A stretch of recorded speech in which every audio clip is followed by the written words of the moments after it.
Bonjour à tous et bienvenue sur Tom Airgun. Cette semaine, on se retrouve pour une présentation de cette carabine. Alors, c'est une Walther Reign M2 de chez Umarex.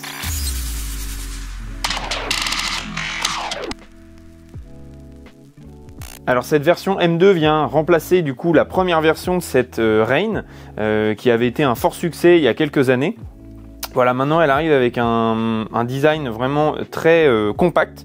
On appelle ça bullpup, hein, c'est une sorte en fait de système qui rend très compact l'ensemble, puisque le canon en fait est reculé au maximum et vient quasiment jusqu'ici. Ce qui fait qu'en fait, sans modérateur, on a une carabine qui est extrêmement courte, donc maniable, facile à prendre en main et avec un équilibre vraiment particulier par rapport à une arme longue. Je tiens à préciser que cette carabine est fabriquée en Allemagne, donc avec vraiment une qualité et un cahier des charges très important à Umarex, puisque Umarex propose toujours des répliques et des armes de qualité. C'est vraiment ce qui fait la différence parfois avec d'autres fabricants et ils mettent vraiment un point d'honneur à avoir des carabines fiables. Le modèle qu'on vous présente aujourd'hui est libre à la vente aux personnes majeures, donc classé en catégorie D, puisqu'elle ne dépasse pas les 20 joules. C'est un calibre 4,5 mm, donc on vous a déjà présenté beaucoup de 5,5 mm, et là aujourd'hui on voulait vous présenter un 4,5 parce que quand par exemple vous n'avez pas forcément un terrain de tir très grand ou que vous voulez tirer dans votre jardin à des distances allant on va dire jusqu'à 50 mètres, ce qui est déjà vraiment pas mal au 4,5, ça vous permet du coup de faire ça directement chez vous. En ce qui concerne l'usage de cette carabine, vous allez pouvoir bien sûr l'utiliser pour faire du blinking, donc du tir sur cible récréative, des gongs, des ballons, des cartons, etc. Et vous allez aussi pouvoir faire du tir de précision. Alors bien évidemment avec du 4,5 mm, vous n'irez pas chercher très loin en distance. Par contre, vous pouvez largement vous amuser à 10, 20, 30, 40 mètres en recherchant un plomb un petit peu particulier qui correspondra au canon. Et ça, on y reviendra sur le stand de tir puisqu'on va tirer plusieurs plombs et vous montrer les différents groupements qui peuvent résulter du coup d'une même arme. Et ça, je le répète à chaque fois, mais il faut vraiment tester les plombs puisque chaque plomb n'est pas forcément en corrélation avec le canon. Donc c'est pour ça qu'il faut toujours tester, on vous montrera ça sur le stand de tir. Au niveau design, donc comme je vous le disais, cette crosse est en polymère intégral avec une plaque de couche en caoutchouc assez dure mais vraiment assez confortable au niveau du tir. De toute façon, sur le PCP, il n'y a pas de recul ou très peu. Donc vraiment confortable avec un sabot ici légèrement ajouré. On retrouve une crosse trou de pouce. Donc ça, l'avantage, c'est que du coup, vous allez avoir une tenue de main très droite et très confortable. Ce qui, du coup, pour les tirs de précision, augmente vraiment votre acuité par rapport à la carabine. On retrouve ici un devant assez proéminent, mais il masque en fait la bouteille en acier qui se situe en dessous et du coup qui permet d'avoir une autonomie assez importante d'environ 150 tirs ici en 4,5 mm puisque selon les calibres et les puissances, bien évidemment, ça évolue. Vous avez sur l'avant de la carabine un rail Picatinny, donc avec 4 points, qui vous permet de mettre à la fois un bipied, une lampe. Nous, c'est vrai qu'on n'en a pas utilisé ici puisqu'on tire en général sur des chevalets, mais ça peut vous permettre de mettre globalement un bipied pour gagner en stabilité, pouvoir tirer sur une table, même assez courte. C'est l'avantage aussi de ces modèles bullpup, vous n'avez pas besoin d'un très grand espace de tir, puisque vous voyez que ça prend seulement, on va dire, 60 cm au maximum. On retrouve sur le haut de la carabine un long rail Picatinny, vraiment très long, qui vous permet du coup de monter une lunette, un point rouge, tout système de visée. Pour ces carabines là, je vous conseille quand même une lunette. Après un point rouge, si vous tirez vraiment à 10-20 mètres, ça peut être idéal. Mais une lunette, si vous voulez faire du tir de précision, du plinking, mais pour régler la lunette, c'est toujours sympa d'avoir une lunette et du coup, qui peut le plus, peut le moins. Donc avec une lunette Element, donc Element, on les a déjà présentées sur la chaîne. Ce sont des lunettes de tir, de précision, vraiment faites pour ça. Spécifiquement étudiées plutôt quand même pour le PCP, mais elles sont aussi largement utilisées dans le tir longue distance avec des armes à feu. Donc gage de fiabilité avec un rapport qualité-prix vraiment excellent. On les a présentés notamment avec FX Airgun. Vous avez la vidéo sur notre chaîne. Comme je vous le disais, cette carabine est chambrée en 4,5 mm, ce qui permet d'avoir un panel de plomb vraiment très important. On vous montrera tout à l'heure au stand de tir, on va tirer avec plusieurs, mais aussi le 4,5 mm reste un calibre très peu cher. Même une boîte de très bon plomb, ça va être environ une quinzaine d'euros pour 500 plombs. Donc vous avez largement de quoi voir venir. Et vous pouvez pour du plinking avoir des plombs environ à 5 € la boîte, ce qui fait vraiment un tir pas cher. Au niveau de la puissance, comme je vous le disais, elle développe moins de 20 joules. Elle est exactement à 16 joules. Donc pour du 4,5 mm, c'est vraiment suffisant, sachant que vous pourrez atteindre des cibles vraiment jusqu'à, on va dire, une cinquantaine de mètres sans problème. Après, on n'aura pas aujourd'hui l'occasion de tester plus loin, mais on aura déjà la possibilité de tirer à 35 mètres et vous verrez que les résultats seront très convaincants. On a ici le levier d'armement, donc qui est globalement linéaire, donc c'est vraiment très simple à armer et c'est très fluide. C'est-à-dire qu'il n'y a pas de cran, c'est pas dur. Vous voyez qu'ici je vais l'armer. Voilà, là la carabine est armée, j'ai à peine poussé, on pourrait presque le faire à un doigt. Petite technique, si vous voulez désarmer la carabine, vous laissez le levier en arrière, vous mettez sur la position Fire, qui est sur le bouton de poussoir sécurité ici. Donc vous appuyez sur la queue de détente tout en maintenant la culasse. Hop, et voilà, vous remettez le levier d'armement tout en appuyant sur la queue de détente et là la carabine est totalement désarmée. Si par exemple vous avez déjà un plomb dedans et que vous réarmez, vous dites ah zut, bon bah écoutez, il faut que je désarme. Donc ça c'est une petite technique qui est valable sur la grande majorité des carabines PCP. Sachant que ce levier d'armement est ambidextre, donc vous pouvez démonter ici la crosse avec toutes les vis qui se situent sur les pourtours et venir la remplacer ici. Donc moi qui suis gaucher, c'est pas mal, sachant qu'aussi le chargeur est ambidextre. Je vais vous montrer ça tout de suite. Donc en 4,5 mm, on a un chargeur de 11 coups rotatif. On vous montrera plus en détail comment alimenter au stand de tir. Et vous pouvez le mettre du coup à la fois à droite, si vous êtes droitier, donc bien sûr vous tirez le levier en arrière. Voilà, à droite, ou vous le retournez dans l'autre sens et vous pouvez le mettre sur la gauche. Voilà, donc là vous avez quelque chose qui peut du coup être adapté pour les droitiers et les gauchers. C'est vrai que les gauchers, on est souvent oubliés dans les carabines, mais là merci Umarex pour ça, parce que ça permet aux gauchers d'avoir vraiment quelque chose à leur couche et vraiment optimal au niveau précision. Donc comme je vous le disais, c'est une carabine PCP, donc avec de l'air précomprimé ici.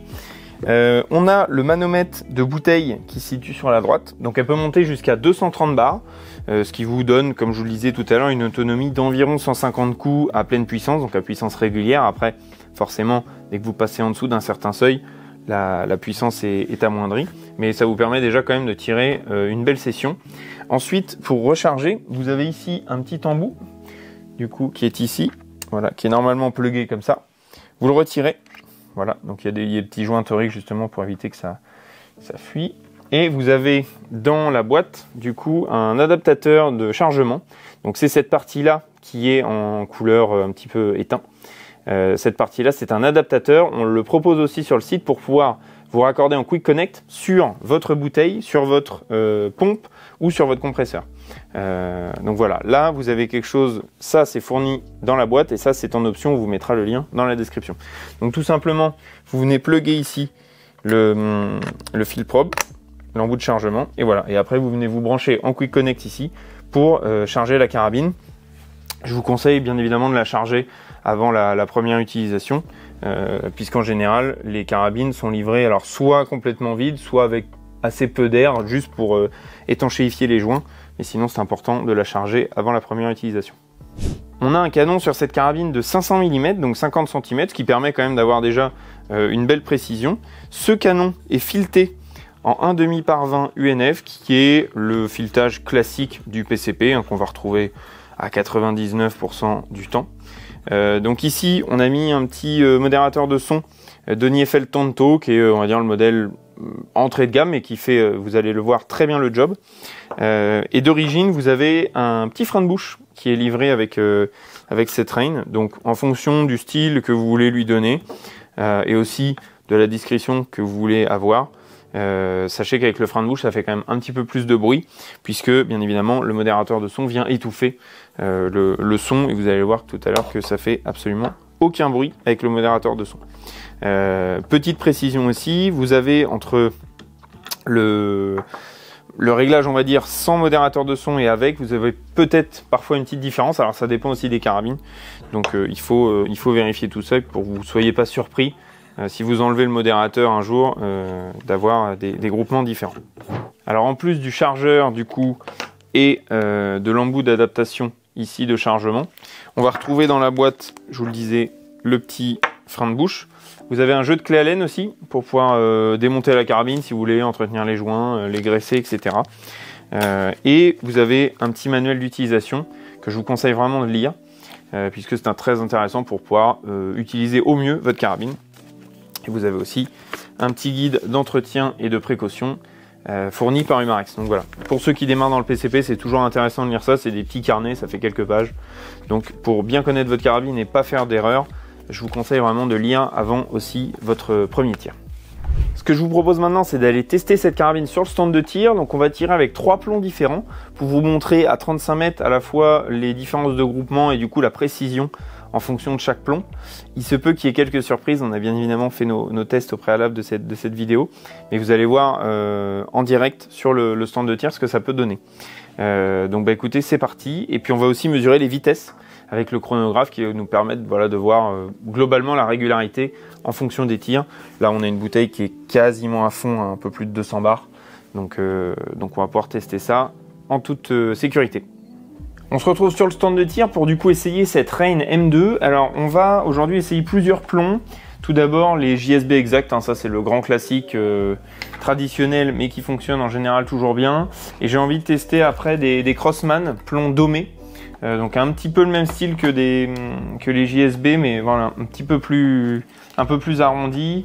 Et après on testera probablement des Power, donc c'est des plombs entrée de gamme pour voir un petit peu la différence. Au niveau alimentation du chargeur, c'est extrêmement simple, c'est rotatif ici et vous venez mettre la tête du plomb en premier. Donc voilà, et puis vous passez le 1, le 2, le 3, le 4 jusqu'au 11. On va tirer 5 plombs par cible. On a 3 cibles là en visu.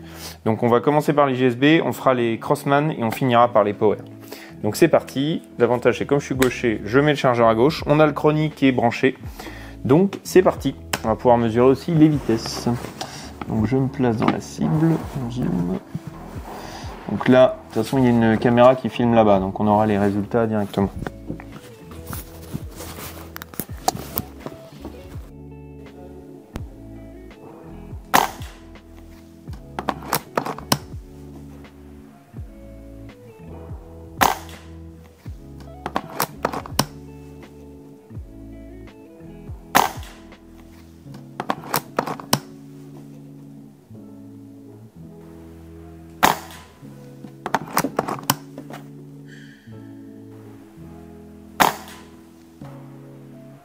Mètres secondes et ce qui nous donne à peu près 14 joules 5. Donc voilà, on va passer, du coup je les ai déjà chargés dans le chargeur, les Crossman domés. Alors il va me rester un JSB, je vais le tirer en dessous. Donc là on passe aux Crossman domés qui font à peu près pareil, un demi-gramme. On va passer sur la cible du milieu.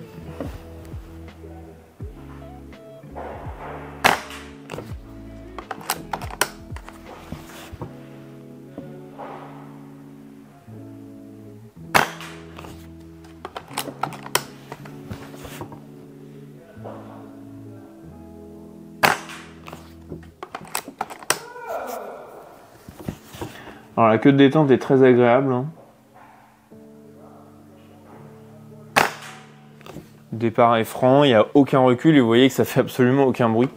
Avec le modérateur, c'est assez dingue. Là, on est un petit peu plus rapide, on est plutôt autour de 240 mètres secondes. Allez, un petit dernier sur celle-là. Voilà. Bon, là, je vois d'ici, le résultat est assez probant. Je recharge, donc là, je vais vous montrer comment faire. Tac, voilà. Et on va essayer avec les Power. Bon, plomb entrée de gamme. C'est un plomb plat. C'est un petit plomb plat très classique. Et on va mettre 5 plombs. Donc vous venez les mettre voilà, tête en avant et après vous venez faire pivoter comme ça. Donc on va en mettre 5.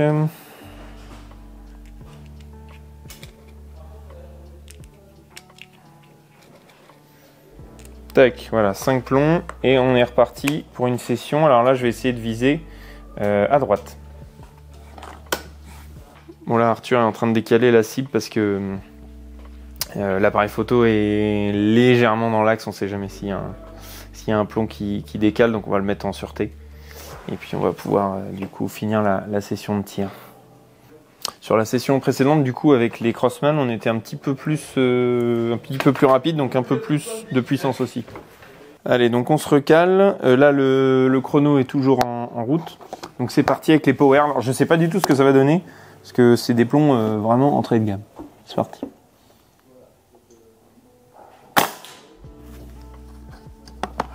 Ça a l'air d'aller plus vite, ouais. 245 mètres secondes.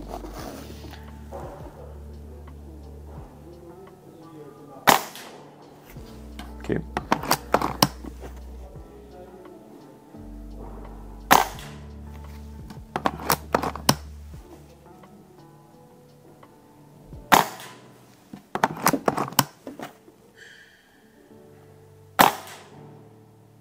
Ok. Bon, ben on va aller voir, on va aller comparer les trois. Et je vais reprendre les petites boîtes de plomb, comme ça on pourra faire le comparatif directement là-bas. Et là on est à 200 moyenne, 244 mètres secondes, 15 joules 4. Donc là pareil, comme on est sur un plomb assez léger, 0,47 grammes, c'est normal que ça aille un petit peu plus vite et que ça donne un petit peu plus de puissance. Donc là au niveau puissance, ça respecte ce qui est donné, 16 joules en moyenne. Donc là on est à 15,4, 15,5, 15,3. Bon, je pense qu'on est pas mal au niveau puissance. On va aller voir en cible. Donc là, c'est notre première cible à gauche. Donc on est à 35 mètres. Hein. Ce qu'il faut regarder, c'est surtout le groupement. On va voir globalement, c'est quand même assez disparate. Là, c'est les JSB, exact. Donc des plombs relativement lourds. Mais on a deux plombs là, un plomb là, un plomb là, un plomb là. Ce qui est quand même assez étonnant.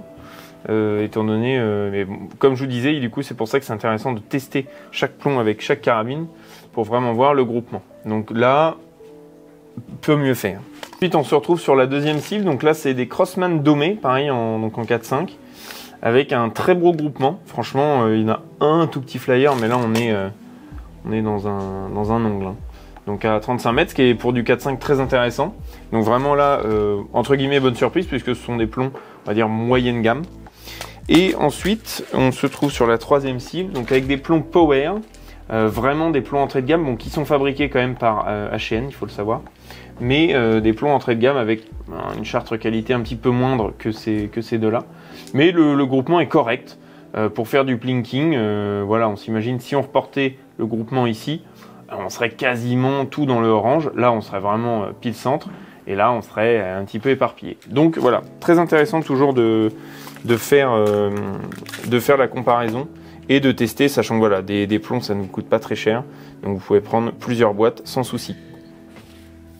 Merci à tous d'avoir regardé cette vidéo. En tout cas, nous, on aura pris plaisir à la tourner. On est vraiment très content de cette petite M2 Reign qui, voilà, par rapport à la version 1, vraiment est optimale dans le sens où vous avez une carabine précise, fiable, avec un rapport qualité-prix vraiment excellent. Un joli trou de pouce. Pour ceux qui aiment les formats bullpup et qui veulent démarrer dans le PCP, c'est une excellente carabine, puisqu'elle a un budget quand même relativement contenu pour la qualité proposée. Voilà, bah écoutez, si vous avez des questions, je vous dis rendez-vous dans les commentaires. Vous pouvez bien évidemment vous abonner, liker la vidéo, nous rejoindre sur les réseaux sociaux, que ce soit Instagram ou Facebook. Et comme je vous le disais, tous les liens des produits sont dans la description. Et je vous dis à très vite sur tomergun.fr.